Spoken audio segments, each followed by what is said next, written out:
Hello everyone and welcome to another video.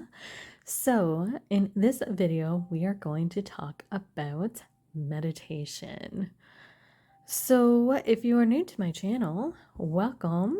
If you are not new, then welcome back. For those of you who don't know who I am, my name is Mystical Essence. I am an intuitive tarot card reader, oracle card reader, astrologer, and spiritual mentor. So I have 12 years experience in paganism. I have 4 to 5 years experience in tarot and astrology, and I love to share what I learn, what I know with other people so that I can help you guys along your journeys as well through this life. So, if you are into tarot readings, if you are into astrology, if you are into magic and paganism, please feel free to give that subscribe button below a click and join the community, because that is what the videos on my channel are all about. So today we're going to jump into the topic of meditation in magic. We are going to talk about what meditation is, why it is important, some benefits to meditation, and then we're going to talk about the two main categories that meditations fall into, or the two different ways to meditate, main different ways. Okay, so there's lots and lots and lots of different ways to meditate, but most meditations fall into two different categories, and we're going to discuss those two different categories. I will also give you some examples of different ways to meditate as well at the end of the video, so that you can hopefully find a way that works for you. So I really wanted to do this video because I don't know about you all, but meditation was something I really struggled with when I first started.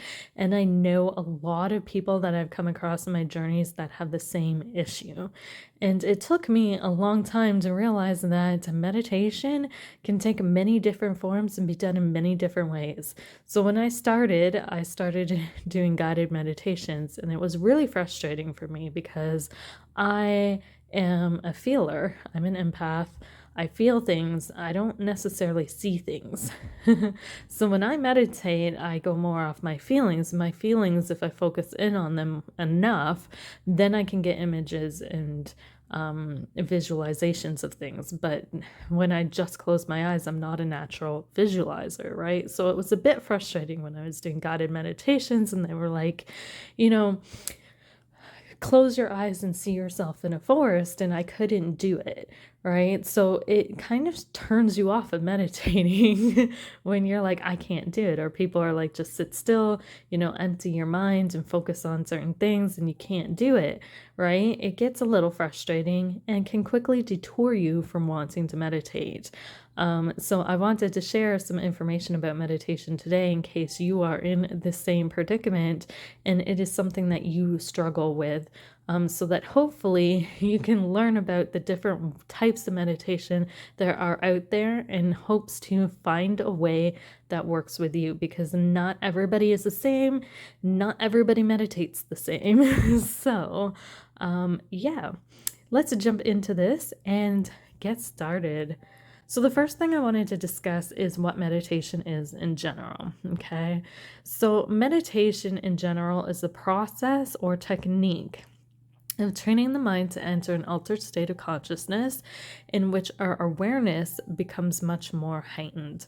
So essentially, we're training our minds to enter into an altered state of consciousness. So we train our minds to shift out of, our everyday awareness into a different state of consciousness. And when we hit that different state of consciousness, our general awareness becomes much more heightened. So we become aware of many different things that maybe we weren't aware of before we started meditating.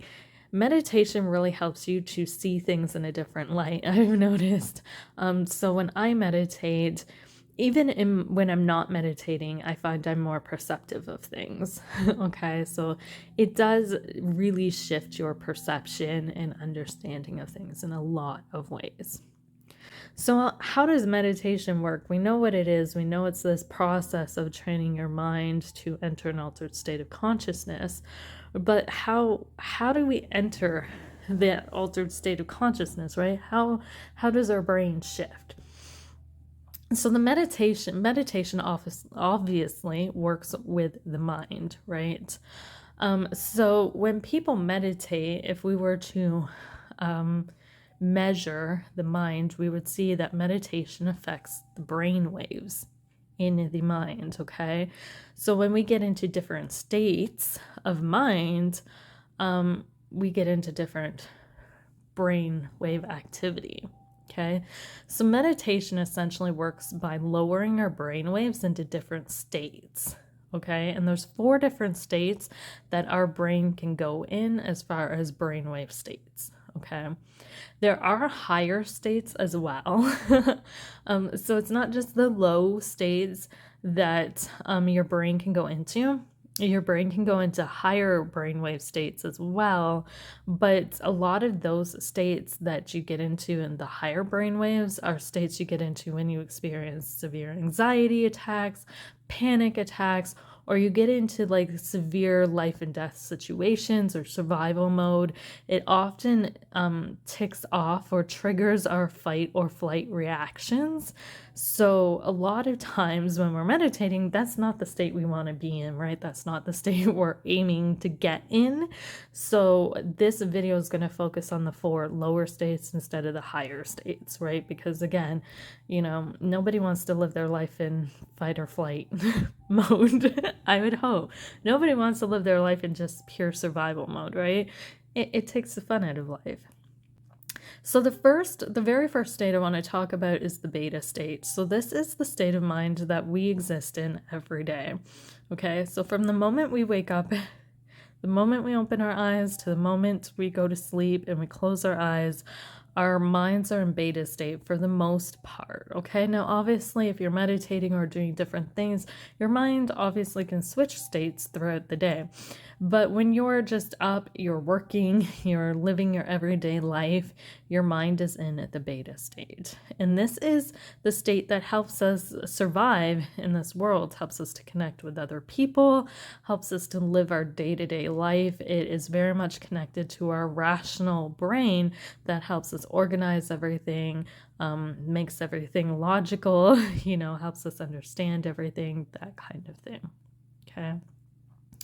Then the second state that we can get our mind into is called the alpha state. So when the brain waves lower than beta state, the next state that they can lower into is called the alpha state. And the alpha state is the state that we get into when we meditate or do magic. A lot of people refer this to the daydream state because we can even enter this when we daydream, right?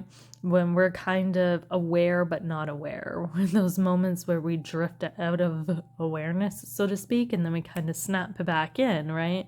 When we're drifting out, that's kind of the alpha state. Like we're aware of things around us, but we're kind of in that half, it's like that state when you're just waking up from sleep, right? And you're not fully awake, but you're not asleep either.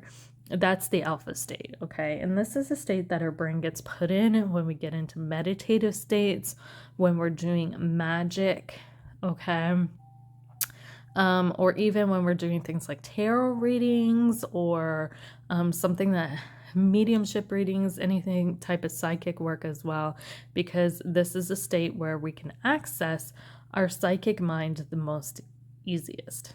Okay, so tarot readers enter the state. A lot of tarot readers will do some sort of meditative work before they get on and do readings to help kind of put them in that mindset so they can tap into things. Astrologers, anybody who reads things for divination, whether you do scrying, the magical mindset that a lot of people talk about when you do magic, that's alpha state as well. all those different states, all those different mindsets. Mediums, when they connect with the dead, are in an alpha state usually as well. So that's the alpha state. The next state, even deeper than the alpha state, is called the theta state. So when our brains get into this state, this is where we tend to go into trances and we tend to fall asleep. Okay? So the theta state is a state that the brain goes into when we sleep. And usually this is a state where we can connect to our inner reality or subconscious and the divine the easiest. Okay. So this is why, like, people say, have you ever heard somebody say, like, if you want to connect with your spirit guides, if you want to connect with deities, if you want to connect with past loved ones, ancestors, spirits of any kind, right? Do it while you're sleeping. That is because, again, this is when we're sleeping, we're in that state of mind where it is the easiest to connect with them. And it is easier for them to connect with us. It's easier for us to connect with them.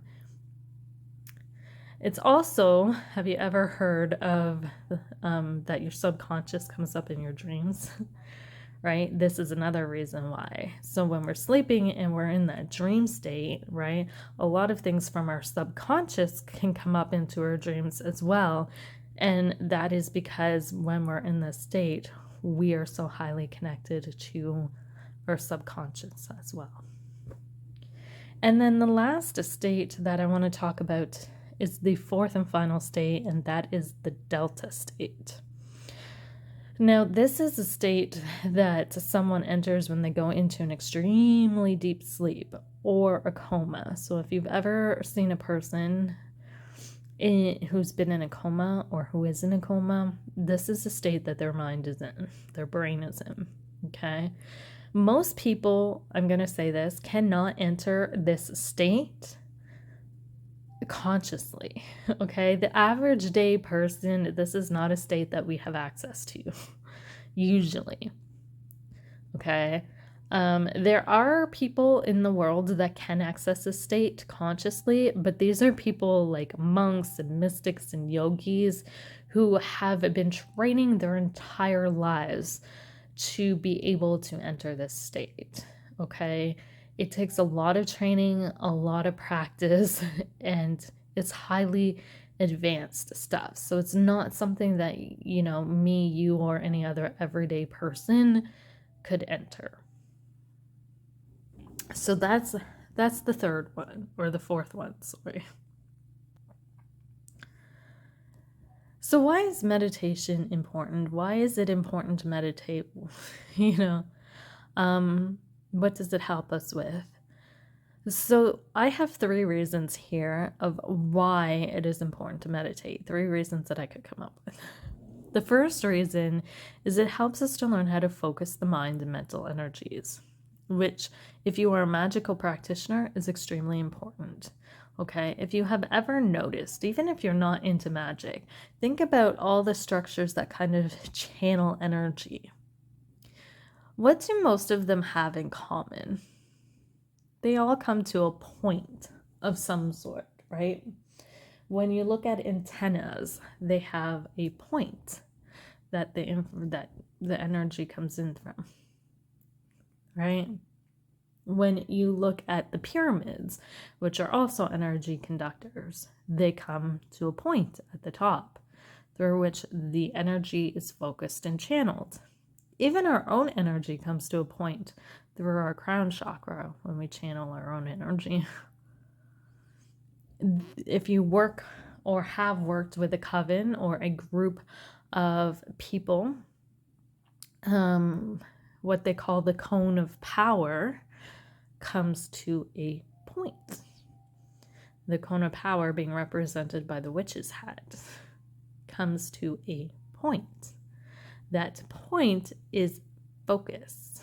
That point is the one thing that everybody is focusing on, or you are focusing on and directing your energy towards.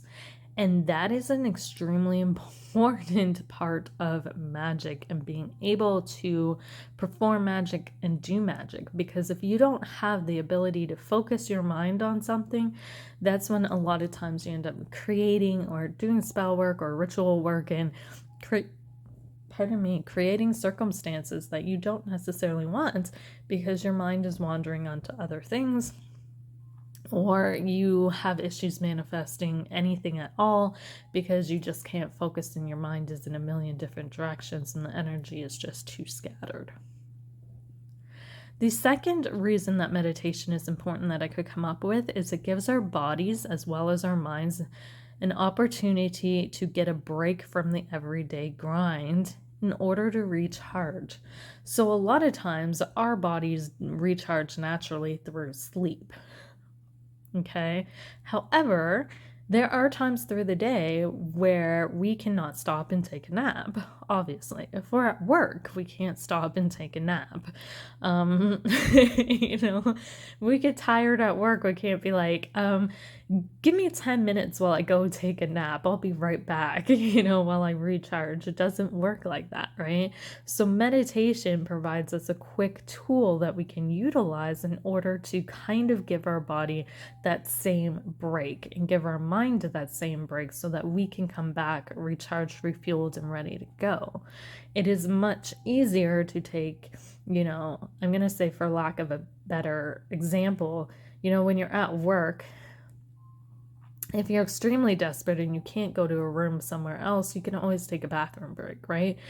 Go into the bathroom, lock the door, hide in there for a few minutes, do a quick meditation, give your brain a break, give your body a break, do a few deep breaths, clear your mind, oxygenate your body, oxygenate your blood, refuel everything, recharge, and come back out clear-minded, full of energy, ready to go.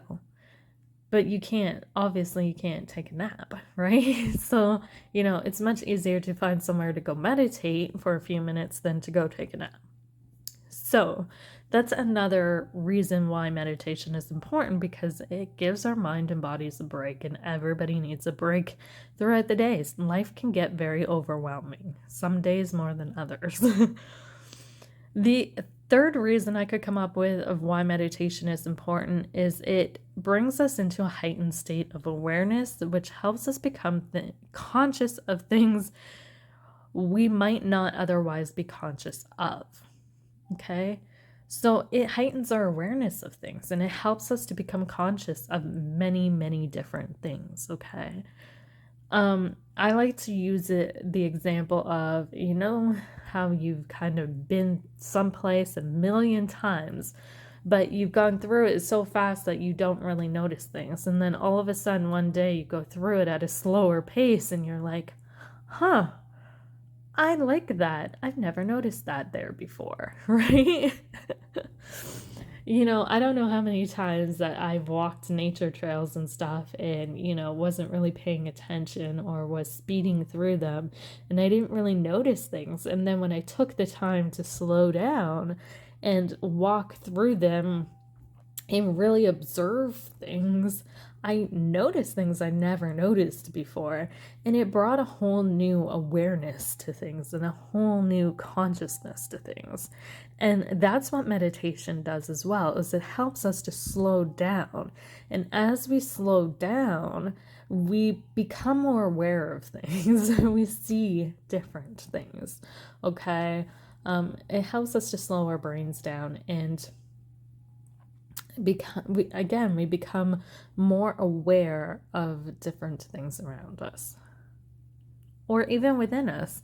Like, it might help us notice some personality traits that maybe we didn't notice before, or some toxic qualities that maybe we need to work on, or things that, within us, within the world around us, within other people that maybe we didn't notice because we weren't necessarily paying attention, or, we didn't have a certain level of awareness that we suddenly do now because we've been meditating.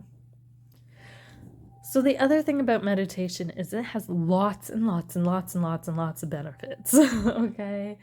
You can Google, and I guarantee if you Google benefits of meditation, there will be pages upon pages upon pages upon pages of benefits to it.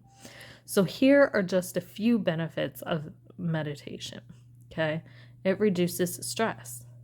It can slow aging. It can improve your memory. It can help with positive thinking. It can help stabilize your emotions. It can help improve your overall health. It can help improve your sleep. It can help with focusing your attention. It can help improve self-awareness or even awareness in general.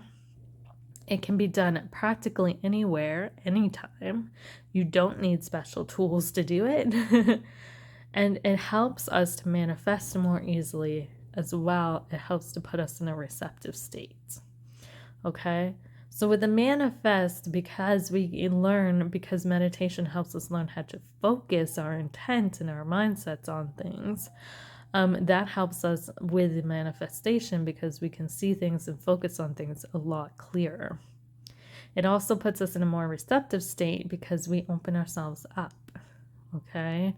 When we meditate, we slow everything down. And kind of like the moon, we just kind of become sponges and absorb everything around us. So those are just a few of the benefits of meditation. I find the biggest benefit is it reduces stress. Stress is a cause of so much in our day-to-day life and so many of our hassles. If you can just do one thing, and that is reduce the stress in your life, I think you will see a major improvement on a lot of things within your life. Stress can affect your sleep, it can affect your moods, it can affect even the aging, right? If you've ever seen somebody who's under a lot of stress all the time, they tend to age a lot faster than somebody who isn't as stressed and who kind of lives a more relaxed lifestyle. So now I want to talk about the two different types of meditation that are out there, okay? So depending on your personality and how you work and function, the way you meditate is going to be different, okay? Some people are very passive people and they can sit and meditate no problem. Some people are not those types of people and they are very active people, and sitting still and meditating is challenging for them. Luckily, there is another way to meditate. So let's talk about the two different types of meditations. Okay, so the first type of meditation that I wanted to talk about is what we call passive or inhibitory meditation. And with this form of meditation, it's more of an internal form of meditation.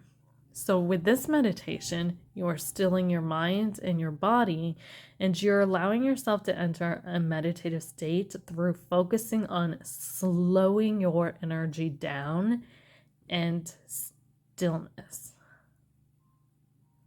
Interesting. So this is like the most common form of meditation out there. When people think of meditation, they often think of passive meditation, where you're sitting still, where you're closing your eyes, where you're trying to clear your mind, you're focusing on your breath, you're just sitting in the stillness.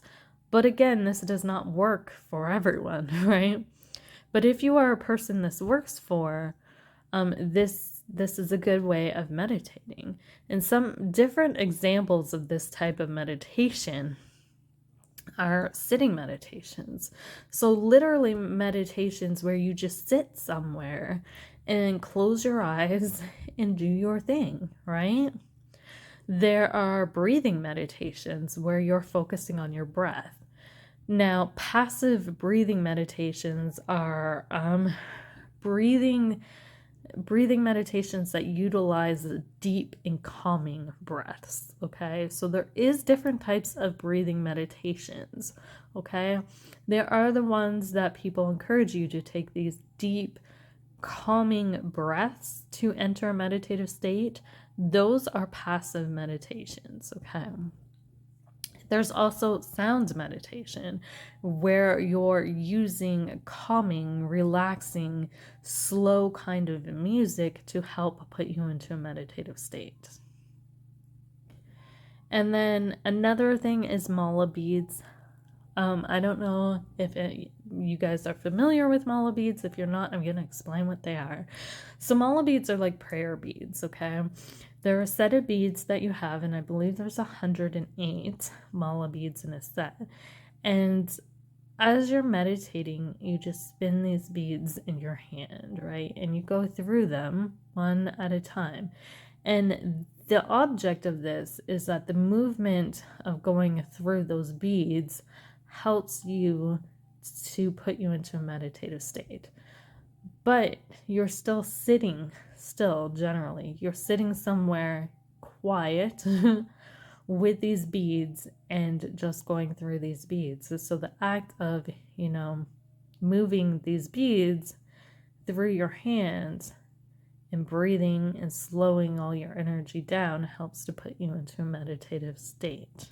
So those are some examples of passive meditation. The next type of meditation is called active or exhibitory meditation. So for this type of meditation, you are actually wanting to get up and do something. So this type of meditation, you bring yourself into a meditative state through exerting or raising your energy and moving. So if you are somebody who has a hard time sitting still, who cannot sit there and just, sit by things and meditate, or sit down, turn some music on and meditate, it's just not your thing, you might be an active meditator, and that's cool too. So I'm going to give you some examples of this type of meditation, okay? So some examples are breathing meditations. So one example of an active meditation is a breathing meditation. But instead of taking deep, calming breaths, you're taking exerted breaths, okay? So if you look into things like pranayama and the breath of fire, that's a good example of an active breathing meditation, okay? So typically in these breathings, you're breathing pretty hard, you're breathing pretty heavy, breathing pretty rapidly in order to raise your energy, move your energy, and put yourself into meditative state through that. Another example of an active or exhibitory meditation is exercise, moving your body. So there are many different forms of exercise out there designed to help put you in a meditative state that involve moving your body in some way, shape, or form. So some examples of this are yoga, Tai Chi, walking meditation. Heck, it could even be working out if working out helps you to get into like this altered mindset. If it helps you to kind of zone out of things a little bit. If it helps to revitalize you, re-energize you. Okay? Another form of active meditation is sound meditation. Using upbeat and energetic music, dancing to it, right? Have you ever been to like rituals or even just events where there's a lot of very fast beat, energetic music playing, people are up dancing, and it almost seems like they're tranced out doing it. That's because they're in a meditative state. They're literally using the music and the beat and the movement of dance to help put them into a meditative state. And then the last example I have of an active meditation is sex. So if you are practicing things like sex magic or tantric sex, that is a form of active meditation. Tantric sex and sex magic both focus on utilizing the energy of sex and using it to help kind of put you into this meditative, magical mindset. Okay. So that is the two different types of meditation. So, like I said, how you meditate is as individual as each different person, okay? So, for me personally, when I started out, everybody was telling me you have to visualize things. You have to be able to close your eyes, sit with a candle, gaze at the flame, close your eyes, visualize different things, all these different types of things. Primarily, it was either closing your eyes and emptying your mind and just sitting there while focusing on nothing. The other one was visualizing things, which I struggled with greatly because I did not visualize very well, and I still don't really. And then the other one was the candle flame one, where people were like, just light a candle flame and focus on the flame.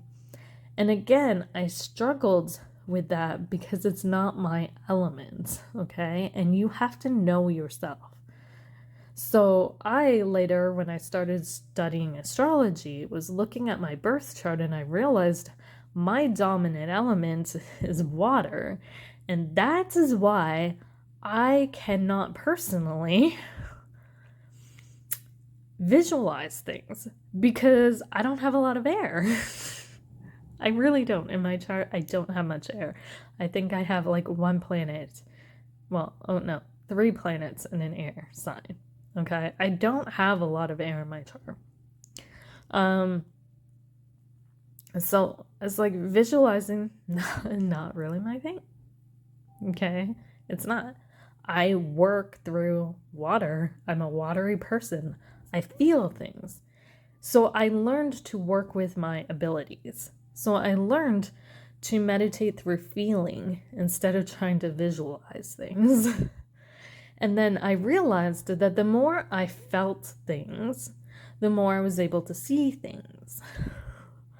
So when I was doing guided meditations, for instance, I would listen to the meditations and they'd be like, visualize yourself in a forest. And instead of visualizing myself, I would feel the forest around me.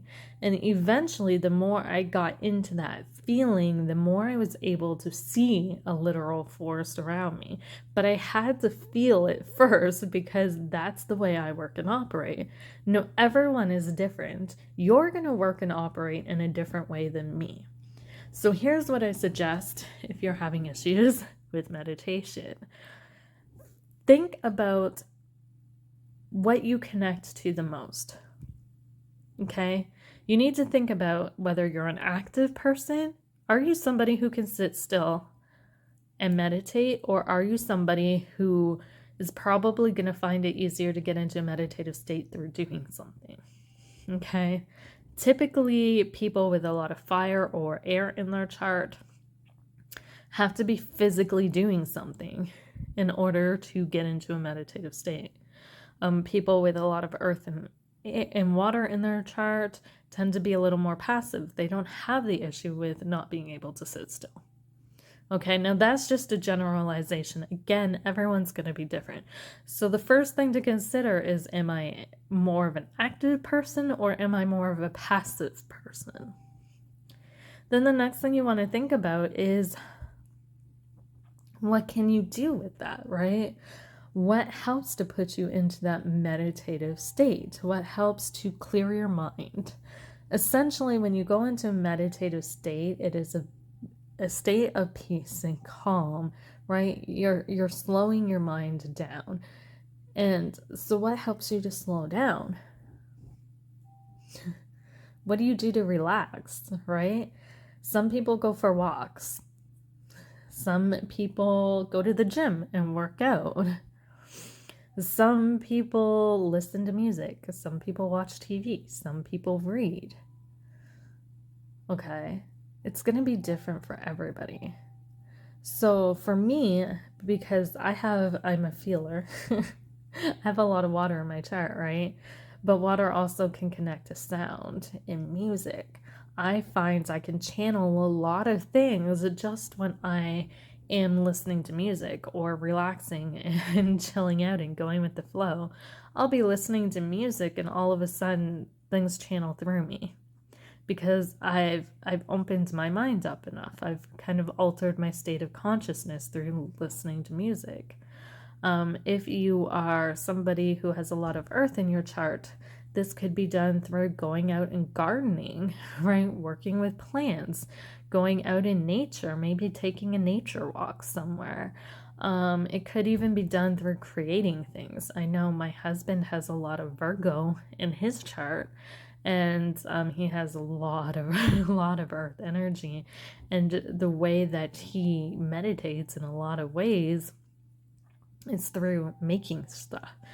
So as he creates it, he's meditating at the same point in time, right? If you have a lot of fire in your chart, maybe you are somebody who needs to do Tai Chi or yoga or go to the gym and work out. Or even get creative, right? Where you're doing some sort of artwork or creating something in that sense. Maybe you're drawing, maybe you're coloring, maybe you're painting, maybe, that kind of thing, because fire also has to do with creativity. If you are a water sign, like I said, going out and sitting by the water, sitting by waterfalls, sitting by lakes, sitting by streams, sitting by an ocean, listening to music, chilling out, doing meditation in the shower where you can connect to water. If you are somebody who connects to air a lot, whether you have a lot of air in your chart or not, writing might be something that's helpful for you. Journaling might be a meditative technique for you. Going out on a windy day and just soaking in the fresh air, getting out in the fresh air might be a meditative technique for you. I'm